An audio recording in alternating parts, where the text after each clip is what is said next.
And to everyone who hates when I win, the winged victory came to the Louvre in pieces, and people still line up to see her.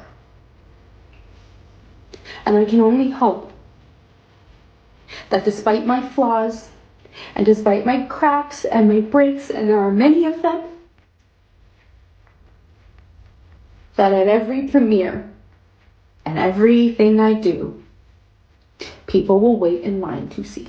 What happens when Hollywood's golden girl bets it all on a fairy tale and loses everything? Rachel Zegler, once crowned the next big thing, watched her Snow White remake crash and burn in real time, leaving empty theaters and a mountain of regret in its wake. But this isn't just a box office bust, it's a wild tale of bold moves, backstage blow-ups, and a Disney dynasty on the brink. Buckle up, because this story's got more twists than a poisoned apple.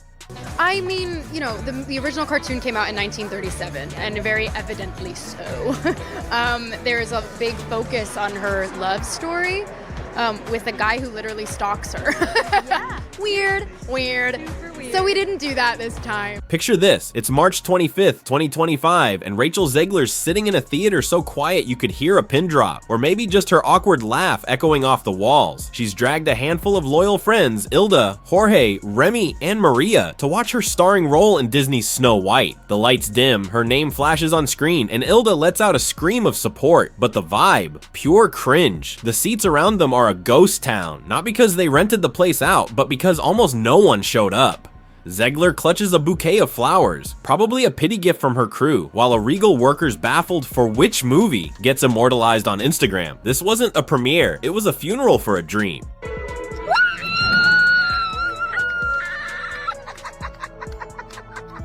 Now let's talk numbers, because they're brutal. Snow White pulled in a measly $3.5 million in Thursday previews and limped to a $43 million opening weekend. Sounds decent, right? Not when you've got a $270 million budget staring you down. Before marketing, Disney's Little Mermaid remake swam away with $95 million out the gate, and even Dumbo, yes, Dumbo, matched Snow White's debut on a tighter budget. This wasn't a stumble, it was a faceplant. Social media's flooded with seating charts showing rows of nothing, fans snapping pics of themselves alone in theaters. One guy even joked about starting a GoFundMe to help Disney break even. Ouch. Please? For which movie?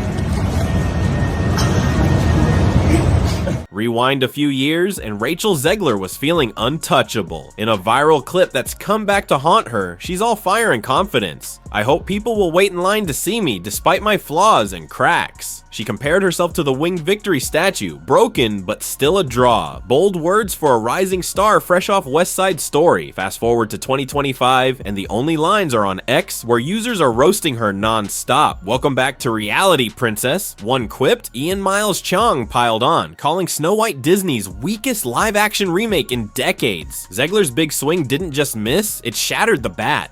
This is really a bad movie, and I apologize to Walt Disney himself. I'm sorry. But the real chaos was brewing behind the scenes. Zegler's no stranger to speaking her mind, and Disney loved that until they didn't. At the D23 Expo, she's all smiles, thanking fans, then drops a bombshell, a pro-Palestine shoutout that sent execs into a tailspin. Her co-star Gal Gadot, an Israeli army vet, was caught in the crossfire, facing threats so bad Disney shelled out for extra security. Then, post-election, Zegler fires off, and may Trump's supporters never know peace.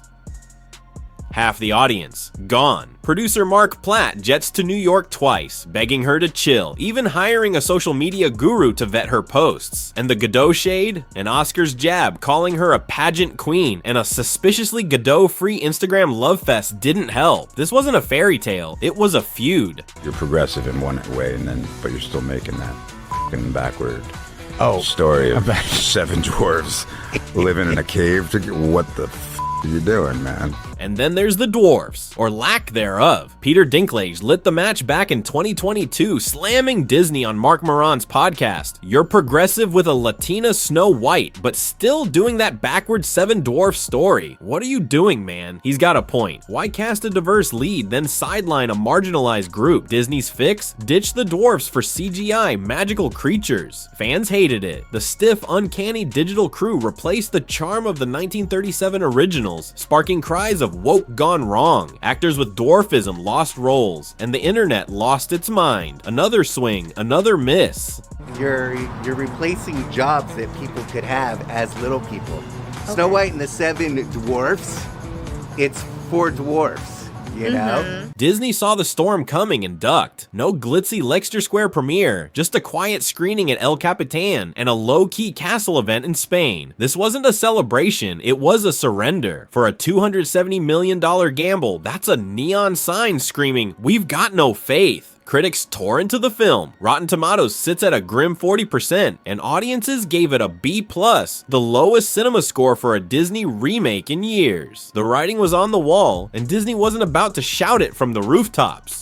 That is totally uplifting and the right way to be woke, Link, when you actually cancel the roles for the marginalized population, because just putting them on screen is somehow racist. So where's Zegler now? She's dodging the fallout, literally. No new film gigs on her IMDb, but she's booked for Broadway's Evita in July 2025. Smart move, trading Hollywood's heat for the stage's spotlight. Her pipes got her here, maybe they'll pull her out.